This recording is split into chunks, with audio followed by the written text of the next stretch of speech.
Welcome to English Baba channel class 6 geography से last chapter है our country India. आज हम करेंगे इसके एनसीईआरटी सॉल्यूशन और क्वेश्चन आंसर। तो जल्दी से वीडियो को लाइक कर दो।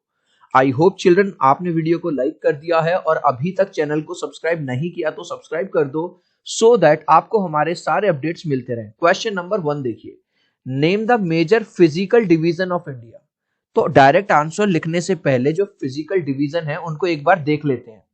तो सबसे ऊपर गाइस यहाँ पे आप देख रहे होंगे हिमालयन रेंज, यहाँ पे आपको नदर्न प्लेन्स दिख रहे होंगे, यहाँ पे पेनिसुलर प्लेट्यू वगैरह दिखाई दे रहे होंगे, और ये वाला जो एरिया है ये है कोस्टल एरिया, और इधर साइड में है हमारे आइलैंड्स वगैरह है। ठीक है, तो अब इसका आंसर कैसे लिखना है आपको?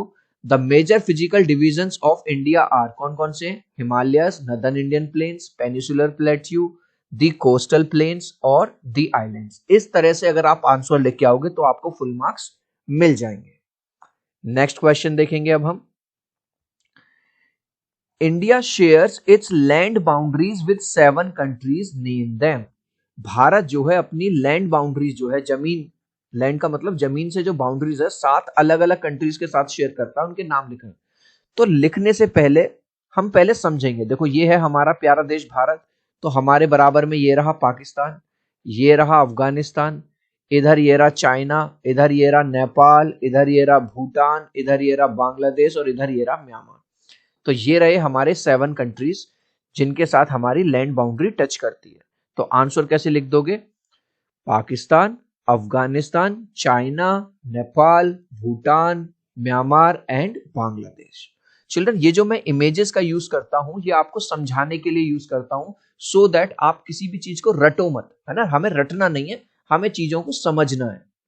नेक्स्ट क्वेश्चन देखिए, which two major rivers fall into the Arabian sea. Arabian sea में कौन कौन सी 2 बड़ी रिवर गिरती हैं? अब मैं चाहूं तो इसका डायरेक्ट तुमको आंसर बता दूं, लेकिन मैं चाहता हूं कि मेरे बच्चों को समझ में आना चाहिए। तो यहाँ पे ये देखो, ये शायद आपको दिखाई दे रहा होगा छोटा सा, ये नर्मदा रिवर है और ये रिवर है हमारी तापी। ये दोनों यहां से होती हुई ये अरेबियन सी में, यहां से होती हुई अरेबियन सी में गिरती है। तो which two major rivers fall into the Arabian sea, तो कौन कौन सी आ गई? एक का नाम हो गया नर्मदा और एक का नाम हो गया तापी। तो आंसर कैसे लिख दोगे आप? नर्मदा एंड तापी। पूरा लिखना चाहो तो पूरा लिख देना, Narmada and Tapi are the 2 major rivers which fall in Arabian sea. Next question देख लीजिए, name the delta formed by the Ganga and Brahmaputra. Ganga और ब्रह्मपुत्र नदियां कौन सा डेल्टा बनाती है? अब मैं फिर से आपको डायरेक्ट आंसर ना बता के पहले आपको समझाऊंगा। चिल्ड्रन गंगा हो या ब्रह्मपुत्र हो, दोनों ही हिमालय से निकलती हैं। देख रहे हो ये निकलती हुई है जा रही है, ये निकलती हुई है जा रही है, और फाइनली यहां पे आके ये मिल रही हैं, ये यहां पे आके ये मिल गई हैं, डेल्टा बनाती है। और इस डेल्टा को क्या कहते हैं? सुंदरबन। तो आंसर कैसे लिख दोगे? बस आंसर है ये, the Sundarban delta is formed by the Ganga Brahmaputra river. जब गंगा ब्रह्मपुत्र रिवर मिलती हैं तो ये कौन सा डेल्टा बनाती हैं? सुंदरबन डेल्टा बनाती हैं, जो मैंने आपको यहां पे दिखाया हुआ है।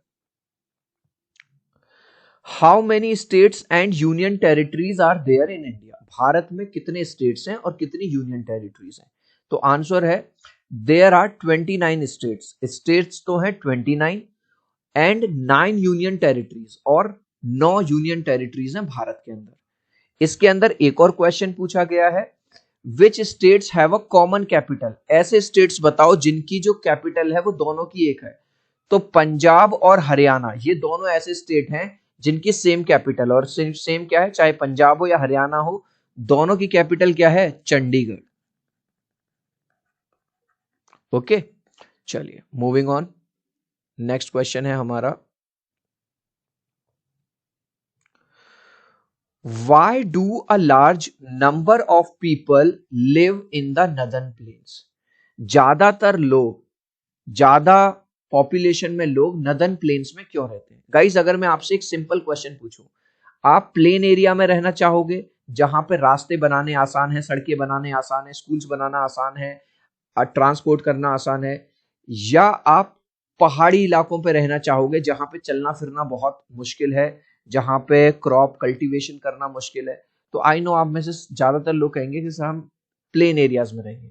तो लोग प्लेन एरियाज में इसलिए रहना पसंद करते हैं क्योंकि वहां पे एक तो फर्टाइल लैंड मिल जाती है और प्रॉपर क्रॉप्स वो कल्टीवेशन कर सकते हैं। तो आंसर कैसे लिखोगे आप? आंसर लिखेंगे हम a large number of people live in the northern plains। पूरा का पूरा पहले हमने क्वेश्चन से ही उठाया, ठीक है, प्लेन्स तक पूरा क्वेश्चन से।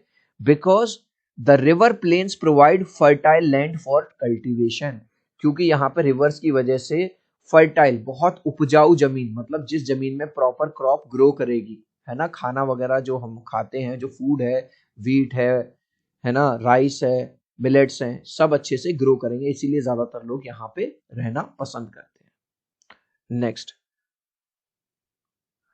Y is Lakshadweep known as coral island? Lakshadweep को कोरल आइलैंड क्यों कहा जाता है? चिल्ड्रन, ये वही लक्षद्वीप आइलैंड है जिसपे अभी मोदी जी गए थे रिसेंटली, अब आपने न्यूज में देखा होगा, ठीक है। तो इसको कोरल आइलैंड क्यों बोला जाता है? क्योंकि ये जो बना हुआ है, ये आइलैंड कोरल से बना हुआ है। तो बस इसका आंसर छोटा सा है, because this island is made of corals, coral से बना हुआ है, इसीलिए। आंसर कैसे लिखोगे? Lakshadweep is called a coral island because it has been formed from corals. Lakshadweep को कोरल आइलैंड इसलिए कहा जाता है क्योंकि ये कोरल से मिलके बना हुआ है, ठीक है। गाइज, अभी तक आपने इस वीडियो को एक लाइक नहीं किया है तो आपसे रिक्वेस्ट करूंगा, प्लीज एक लाइक कर देना।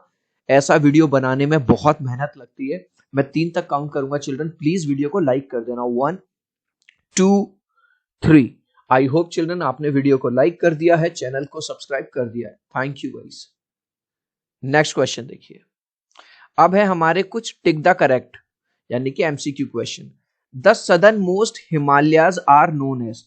अब देखो, जो सदर्न मोस्ट, ये जो 3 लाइन है 1 2 3, तो ये वाली लाइन की बात कर रहा है, इनको क्या बोला जाता है? शिवालिक। तो राइट आंसर क्या हो गया? Shivaliks. Sahyadris is also known as. तो शहद्रीज को हम किस नाम से और जानते हैं? हम जानते हैं इनको वेस्टर्न घाट्स के नाम से। The Palk strait lies between the country. अब यहां पे देखो, हमारे इंडिया का ये नीचे वाला हिस्सा दिखाई दे रहा है आपको, केरला, तमिलनाडु, और यहाँ पे ये आपको इस साइड में ये आपको ये दिखाई दे रहा है श्रीलंका। इसको जो कनेक्ट कर रहा है वो क्या कर रहा है? ये है पल्क स्ट्रेट। तो राइट आंसर क्या है? जो पल्क स्ट्रेट है वो किसके बीच में है? इंडिया और श्रीलंका के बीच में लाया करता है। The Indian island in the Arabian सी।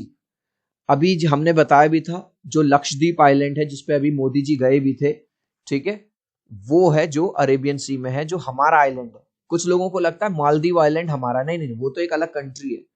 जो लक्षद्वीप आइलैंड है ये इंडिया का आइलैंड है। The oldest mountain range in India. अगर भारत की सबसे पुरानी माउंटेन रेंजेस की बात की जाए तो वो है अरावली हिल्स। अब आ जाते हैं हमारे कुछ फिल इन द ब्लैंक्स, इनके आंसर देखेंगे। Question number 1, India has an area of about. India की अगर एरिया की बात किया जाए तो 3.8 मिलियन स्क्वायर किलोमीटर एरिया में हमारा प्यारा देश भारत फैला हुआ है। The greater Himalayas are also known as. अभी मैंने दिखाया था ना ये 3 लाइन जो इधर, तो ये वाली जो लाइन है सबसे ऊपर वाली, इनको हिमाद्री भी बोला जाता है। The largest state in India in terms of area. अगर एरिया वाइज बात करें तो सबसे ज्यादा जगह किसके पास है? राजस्थान के पास। लेकिन ये याद रखना, अगर पॉपुलेशन वाइज आपसे पूछे कि सबसे ज्यादा पॉपुलेशन किस स्टेट की है, वो है यूपी यानी उत्तर प्रदेश की। The river Narmada falls into. Narmada river किस में गिरती है? अरेबियन सी में। हमने इमेज से भी समझा था, है ना। The latitude that runs almost half way through India, है ना, इंडिया के बीचों बीच में से गुजरती है, आपने पढ़ा भी होगा, उसको कहते हैं ट्रॉपिक ऑफ कैंसर। गाइज, इस लास्ट क्वेश्चन का आंसर आप मुझे दोगे कमेंट सेक्शन में, देखूंगा कितने बच्चे राइट आंसर देंगे। दी oldest mountain range in India is the. अभी मैंने बताया भी था, ओल्डेस्ट माउंटेन रेंज क्या है? अरावली हिल्स है, वेस्टर्न घाट है, या हिमालयाज है। आप चाहो तो अपने आंसर में कमेंट में ए, बी या सी लिख देना, मैं समझ जाऊंगा। सो आई होप मेरा ये छोटा सा वीडियो आपको बहुत अच्छा लगा होगा। प्लीज वीडियो को लाइक कर देना, चैनल को सब्सक्राइब कर देना। अब हम मिलते हैं अगले वीडियो में। Bye bye.